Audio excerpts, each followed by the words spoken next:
নমস্কার, আদিত্য এডুকেশনাল বাণী মন্দিরে সকলকে স্বাগত।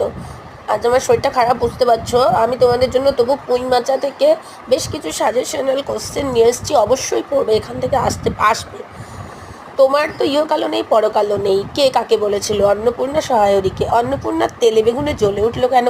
খেন্তি ও সহায়রীর মেটে আলু চুরি করছে দেখে। অন্নপূর্ণার কথা অনুসারে পুঁইডাঁটা কখন পুঁততে হয়? বর্ষাকালে। খেন্তি পুঁই গাছের চারা কখন পুঁতেছিল? শীতকালে।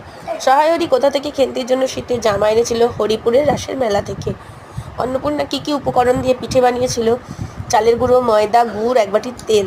অন্নপূর্ণা পৌষ সংক্রান্তির দিন কী পিঠে বানিয়েছিল? পাটিসাপটা। প্রশ্নের সদুত্তর খুঁজিতে লাগলেন কে? অন্নপূর্ণা। খেন্তির কোন মাসে বিয়ে হয়েছিল? বৈশাখ। খেন্তির বিবাহ বিষয়ে অন্নপূর্ণার ভাবনা কী ছিল? খেন্তিকে কি অপরে ঠিক বুঝিবে? খেন্তি কোন রোগে মারা গেছিল? বসন্ত। কোন মাসে খেন্তির বসন্ত হয়?